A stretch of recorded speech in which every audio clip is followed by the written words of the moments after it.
The vast and ever-expanding world of anime utilizes a handful of tropes, one of which is the prince archetype. Although I wouldn't say it's the most beloved trope out there, I can say that it is quite high on everyone's lists. If you live under a rock and for some reason don't know what the princely type is, then allow me to elaborate.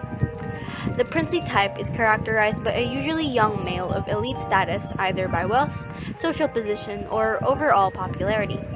They are probably blonde, though there are some dark-haired princely boys out there too. With that said, I find that the princely trope is quite a versatile and diverse archetype. Today, I'd like to talk about each of them and some of my favorite anime characters of that kind. Let's get started. Starting with possibly the most well-known one, the Prince Charming version. It's fairly self-explanatory. He's probably a popular boy who's also really charming. In essence, they're popular because of their outgoing nature and are usually well-liked by many. Oh yeah, they're usually blonde and are associated with roses. However, there are also instances wherein they're simply doing it to lure people in and end up being pretty jerky people. An example of this would be Kyoya from Wolf Girl and Black Prince. To briefly explain, Kyoya is the love interest of our main protagonist, Shinohara Erika, aka the biggest social climber ever. Basically, she's new to the school and she befriends these two girls who just happen to have boyfriends. To fit in, she too pretends to have a boyfriend. When they asked for proof, she pulled up a random picture of some pretty boy she saw on the streets. Surprise, surprise, that boy happened to be the most popular guy in school, the pretty prince named Kyoya. Kyoya was pretty popular in their school, mainly because of his good looks and his prince-like attitude. Because of this, girls often do his bidding, like making his lunch and whatnot. That aside, Erika ends up begging Kyoya to pretend to be her boyfriend just to save face. Kyoya agrees under the condition that she pretends to be his dog? I mean, if he's into that stuff, I won't judge. In spite of this, Erika falls for him anyway. Pretty privilege. Point is, throughout the show, we see him constantly use and pretty much manipulate Erika. He constantly rejects her in probably the most brutal ways ever and then just goes on to say something like, "Oh, if you really want me to reciprocate your feelings, you just have to try harder." Like, no, you just have to stop being flat out rude. Anyway, I'm not gonna ramble too much about that show. If you want to know more, just watch Mother's Basement's video on it.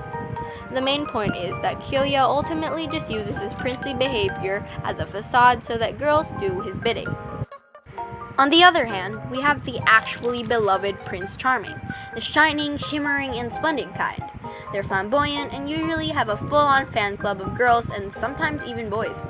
Half of the blonde men in anime are Prince Charmings and tend to be heavily correlated with roses. Because of their popularity, they can also be leaders, whether in the student council or elsewhere. Another thing is that they oftentimes have a huge amount of baggage, though it's ultimately hidden behind a smiling mask. An example of this variant is Tamaki Suoh from Ouran High School Host Club, the literal epitome of Prince Charming. He's rich, he's popular, and I'll be damned if you don't think he's charming. This pretty boy exudes pure confidence and extravagance, but he also has his own personal problems. Without spoiling too much, Tamaki has some pretty big family issues, with him essentially being an illegitimate child. Despite this, he still emanates energy and always livens up the mood. Since I love this trope so much, let me give you another example. Yuki Sohma from Fruits Basket. Yuki is sort of blonde. I mean, he has silver hair, which is close enough. That aside, just like Tamaki, he's a full-on fan club reciting "Prince Yuki" literally every morning. Plus, if you've ever seen Fruits Basket, you know very well that this boy is carrying him with a truck of childhood trauma, but always adorns a gentle smile anyway. Plus, just like Tamaki, who's sort of the president of the host club, Yuki eventually goes on to be the president of the student council as well. Next up is the Ice King. This version of the Prince archetype is a stark contrast to that of the Prince Charming type. As opposed to being bright and flamboyant, this variant tends to be much more reserved and cold. He's usually admired by many, although only from a distance. In a romance, the Ice King's heart is usually hardened, and it's the love interest's duty to somehow defrost him. His serious demeanor stems from the exceedingly high expectations placed upon him by his parents and the public, mostly because of his distinguished lineage or anything of the like. From my observations, these types are usually kuderes, or someone who is usually silent but opens up to their crush, which eventually transitions into a tsundere. Though for some reason, I can't really think of an anime character who fits that description right now. If you know any, let me know. Anyway, an example for this trope without the whole tsundere requirement would be Kyoya Ootori from Ouran High School Host Club. He isn't really cold as in ignores everyone in the world, but he does proclaim himself to be an egoist and mostly just befriends those he will benefit from. He's also quite popular, extremely rich, and only has the host club as his actual friends. But even then, their friendship can be somehow debatable. Additionally, he's also struggling to the high expectations of his father and has to compete with his exceptional older siblings. Finally, the more unappealing prince would be what I like to call the entitled brat type. These beings are usually cruel, petty, and probably take an overwhelming amount of pride in their status. This character almost always plays an antagonistic role or is otherwise meant to be loathed. He's probably a narcissist and believes everyone should treat him as a king because that's how everyone else has treated him thus far. An example of this trope would be Gilgamesh from the Fate franchise. Gilgamesh is a literal king and is very prideful, overly cruel, and also quite merciless. To back this up, he refers to almost everyone else as a mongrel, rabid dog, or other crude nicknames solely because he believes they're all beneath him. Oh yeah, and he's definitely some form of villain.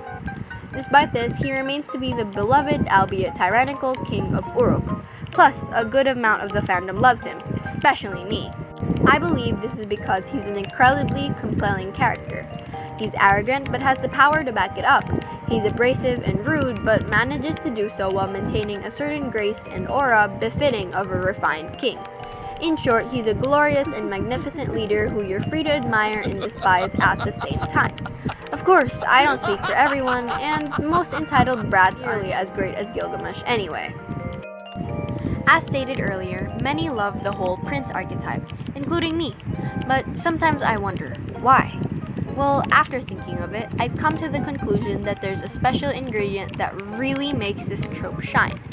What ingredient, you may ask? One word, charisma. According to Google, charisma is the compelling attractiveness or charm that can inspire devotion in others. For instance, for the Prince Charming variant, they're usually bright, outgoing, and again, very charismatic. They are able to touch the audience's hearts because of their beauty and personality. In Tamaki's case, his sheer passion and love for the host club is genuinely inspiring and has never failed to make me smile. For Yuki, his desire to be a better person fills me with pride, especially as I see how he gets closer to his goal. Furthermore, the air of mystery and angst surrounding the Ice King types tend to draw people in, like Kyoya. Although he wasn't particularly mysterious, his personality and mindset were pretty complex, which I assume made viewers highly invested in him. Lastly, the entitled brat type is a little more difficult to vouch for, especially considering that most of them are meant to be detested by the audience.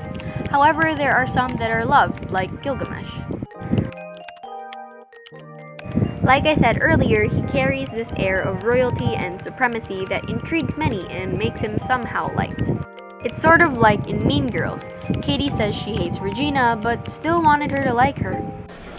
Yes! The weird thing about hanging out with Regina was that I could hate her, and at the same time, I still wanted her to like me. Given these points, I believe that charisma plays a big role as to why this trope is so well loved and held in such high regard. Well, that's a wrap! Thank you for watching and listening to my ramblings. I honestly really enjoyed making this video, and I hope you had fun with it as well. Also, these were just my 2 cents, so feel free to come up with your own interpretation. Oh yeah, these tropes obviously exist in other form of media, though I decided to talk about it in anime in particular because, well, I like anime. Anyway, I'll be going now. Thank you again for watching. See you next time. Bye!